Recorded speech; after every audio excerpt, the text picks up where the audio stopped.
দর্শক, এই মুহূর্তে মধ্যপ্রাচ্য এমন একটি টাইম বোমার উপর বসে আছে যার টাইমার অন হয়ে গেছে। যে কোনো মুহূর্তে বিস্ফোরণ হতে পারে। গত কয়েক দশকে আমেরিকা এমন প্রস্তুতি নেয়নি যা তারা এই মুহূর্তে ইসরায়েলের মাটিতে নিচ্ছে। আর এবার সরাসরি টার্গেট ইরান। দেখুন, জিওপলিটিক্সের দুনিয়ায় কোনো খবরই এমনি এমনি বাইরে আসে না। প্রতিটি লিক হওয়া খবরের পিছনে একটা গভীর কৌশল থাকে। ইসরায়েলের বেন গুরিয়ান এয়ারপোর্টে এই মুহূর্তে যা ঘটছে তা কেবল কোনো সাধারণ সামরিক মহড়া নয়, এটি একটি আসন্ন মহাযুদ্ধের ব্লুপ্রিন্ট। আজকে আমরা একদম পয়েন্ট টু পয়েন্ট প্রমাণ সহ বিশ্লেষণ করব যে কেন এই সপ্তাহটি পুরো বিশ্বের জন্য এতটা ক্রুশিয়াল হতে যাচ্ছে। আজকের প্রথম খবর, ইসরায়েলের বেন গুরিয়ান এয়ারপোর্টে আমেরিকার স্মরণকালের সবচেয়ে বড় সেনা ও যুদ্ধ বিমানের সমাবেশ, যা 2003 সালের ইরাক যুদ্ধের পর আর কখনো দেখা যায়নি। দ্বিতীয় খবর, ডোনাল্ড ট্রাম্পের দেওয়া আল্টিমেটাম এবং এর জবাবে আমেরিকান সেনাদের জাহান্নামে পাঠানোর বিষয়ে ইরানের সরাসরি এবং ভয়াবহ হুমকি। তৃতীয় এবং সবচেয়ে গুরুত্বপূর্ণ খবর, ভারত সরকারের একটি বিশেষ নোটিশ যা প্রমাণ করছে যুদ্ধ আর কেবল সম্ভাবনার পর্যায়ে নেই, যুদ্ধ নিশ্চিত। আজ 24শে ফেব্রুয়ারি মঙ্গলবার দুপুর 1টায় এই খবর পড়ছি। চলুন এক একটি করে জট খোলা যাক। দর্শক, দ্য টাইমস অফ ইসরায়েল আজ একটি খবর কনফার্ম করেছে যা ঘুম উড়িয়ে দিয়েছে আন্তর্জাতিক বিশ্লেষকদের। গত 24 ঘন্টায় ইসরায়েলের বেন গুরিয়ান এয়ারপোর্টে আমেরিকার অসংখ্য কার্গো প্লেন এবং ফুয়েল ট্যাঙ্কার ল্যান্ড করেছে। মিলিটারি এয়ার ট্র্যাকিং এজেন্সির রিপোর্ট বলছে, ফেব্রুয়ারির মাঝামাঝি থেকে আজ পর্যন্ত 85টিরও বেশি ফুয়েল ট্যাঙ্কার এবং 170টিরও বেশি ভারী সামরিক কার্গো প্লেন সেখানে পৌঁছেছে। এখন আপনারা হয়তো ভাববেন, কার্গো প্লেন বা ফুয়েল ট্যাঙ্কার তো আসতেই পারে, এতে এত চিন্তার কি আছে? দর্শক, এটাই হলো আসল খেলা। ফুয়েল ট্যাঙ্কার মানে কি? ফুয়েল ট্যাঙ্কার হলো সেই বিশেষ বিমান যা আকাশে উড়ন্ত অবস্থায় ফাইটার জেটকে তেল সরবরাহ করে। দেখুন, ইসরায়েল থেকে ইরানের দূরত্ব অনেকটাই বেশি। আমেরিকার সবচেয়ে ভয়ঙ্কর স্টেলথ ফাইটার জেট যেমন F-35, F-22 র্যাপ্টার, F-15 যদি ইসরায়েল থেকে উড়ে গিয়ে ইরানের নিউক্লিয়ার সাইটগুলোতে হামলা করতে চায়, তবে তাদের মাঝপথে ফুয়েল লাগবেই।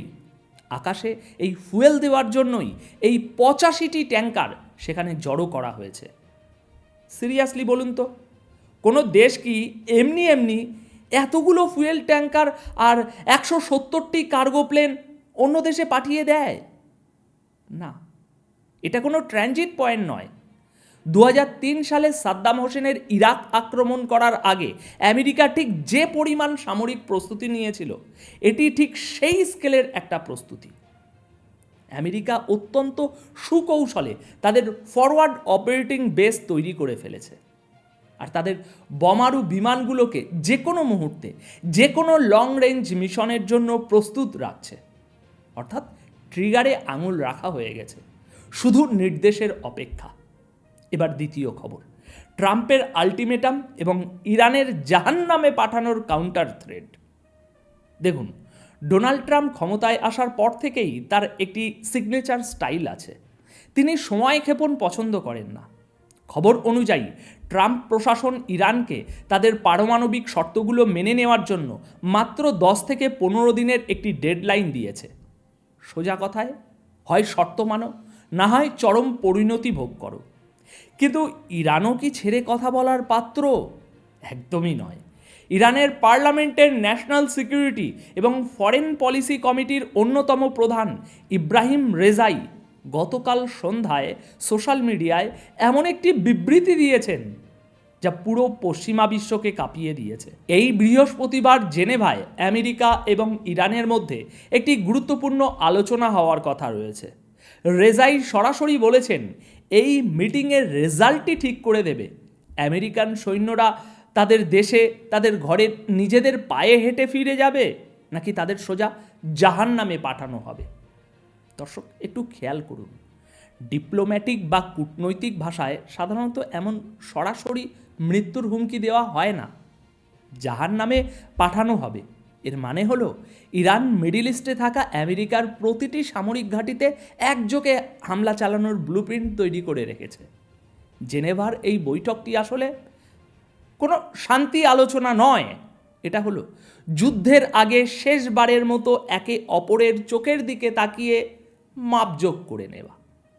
ট্রাম্পের জন্য এটা একটা বড় পরীক্ষা।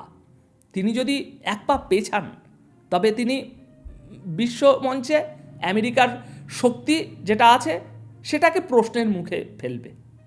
আর যদি তিনি অ্যাটাক করেন তবে ইরান পুরো মধ্যপ্রাচ্যকে জ্বালিয়ে দেওয়ার হুমকি দিচ্ছে। দেখুন, আমেরিকা বারবার একটি কথা বলছে, লিমিটেড স্ট্রাইক বা সীমিত হামলা। অর্থাৎ হয়তো তারা পুরো ইরানে হামলা করবে না, কেবল তাদের নিউক্লিয়ার ফ্যাসিলিটি বা গুরুত্বপূর্ণ র্যাডার সিস্টেমগুলো উড়িয়ে দেবে। কিন্তু আজ ইরানের পররাষ্ট্র মন্ত্রণালয় আমেরিকাকে স্পষ্ট ভাষায় সতর্ক করে দিয়েছে। তারা বলেছে, হামলা ছোট হোক বা বড়, একটি মিসাইল পড়ুক বা 100টি, যে কোনো হামলাকেই ইরানের স্বাধীনতার উপর চরম আঘাত হিসাবে দেখা হবে এবং এর জবাব হবে ভয়াবহ। কিন্তু কেন ইরান এত অ্যাগ্রেসিভ আচরণ করছে? দর্শক, ইরানের ভিতরের পরিস্থিতি কিন্তু মোটেও ভালো নয়। তেহরান এবং মাসদাদের মতো বড় বড় শহরের বিশ্ববিদ্যালয়গুলোতে ছাত্ররা আবার রাস্তায় নেমে এসেছে। দীর্ঘদিন ধরে এই প্রতিবাদ আর বিক্ষোভের খবরগুলো ধামাচাপা দেওয়া হচ্ছিল, কিন্তু এখন আবার সরকারের বিরুদ্ধে স্লোগান উঠছে।